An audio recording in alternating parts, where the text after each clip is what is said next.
नमस्कार दोस्तों, आप सभी को एक नए वीडियो में फिर से स्वागत है।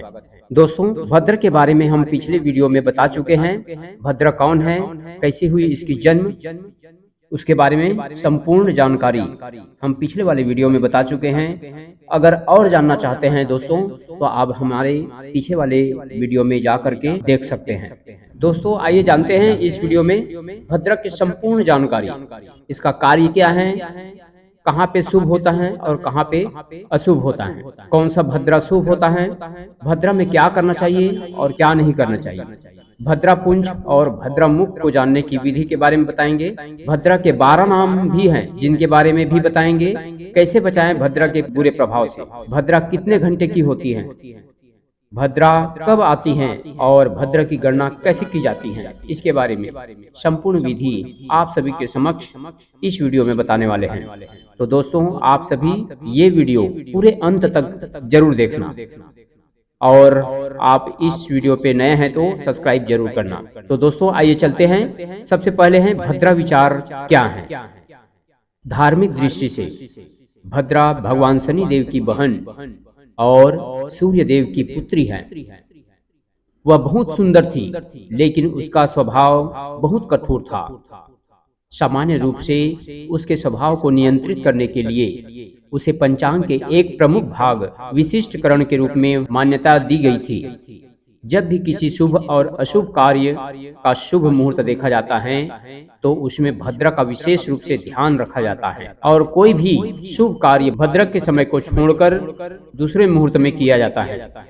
भद्रा कब आती हैं और भद्रा की गणना कैसे की जाती है, आइए उसके बारे में बताते हैं। भद्रा महीने के एक पक्ष में 4 बार दोहराई जाती है।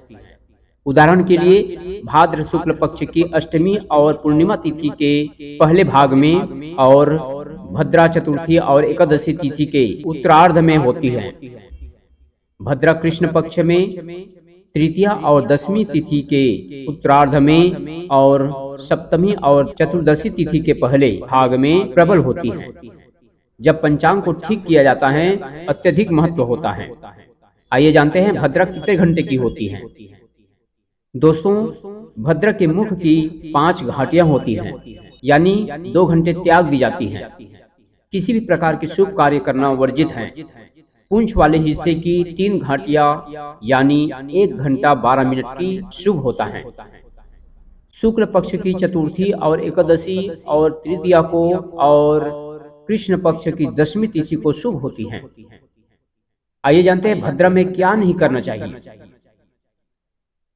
दोस्तों, ग्रंथों के अनुसार भद्रा में कई कार्य वर्जित माने गए हैं, जैसे मुंडन समारोह, गृह प्रारंभ, विवाह समारोह, गृह प्रवेश, रक्षाबंधन, शुभ यात्रा, नया व्यवसाय शुरू करना और सभी प्रकार के शुभ कार्य भद्रा में वर्जित माने गए हैं।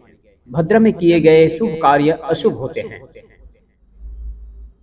भाद्रमुख शुक्ल पक्ष की चतुर्थी तिथि के पंचम पहर की पंचम तिथि में होती है।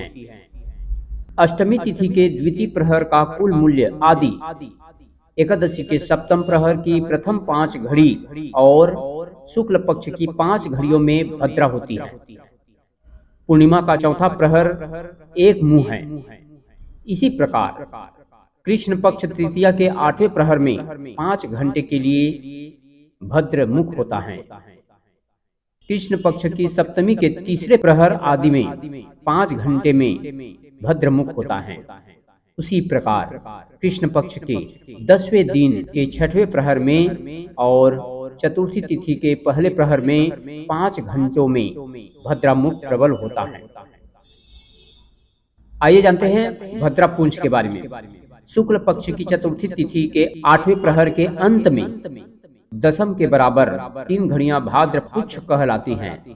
पूर्णिमा के तीसरे प्रहर की अंतिम तिथि घाटियों में भद्रा पुंज भी होती है।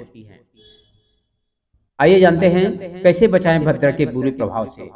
ऐसा माना जाता है कि यदि कोई भद्रा के बुरे प्रभाव से खुद को बचाना चाहता है तो उसे मन में बुलाना चाहिए और फिर सुबह उठकर भद्रा के 12 नामों का जाप करना चाहिए। आइए जानते हैं भद्रा के 12 नाम इस प्रकार से हैं। पहला है धान्या, दधिमुखी, भद्र, महामरी, खराना, कालरात्रि, महारुद्र, विष्टि, कुलपुत्रिका, भैरवी, महाकाली और असुर क्षयकारी। ये 12 नाम हैं। ऐसा माना जाता है कि यदि आप भद्रा का सम्मान करते हैं तो उनके 12 नामों का पाठ करें। भद्रा काल में आपको कष्ट नहीं उठाना पड़ेगा। यह आपके जीवन को आसान बना देगा और आप वह हासिल कर सकते हैं जिसका आप लक्ष्य रखते हैं।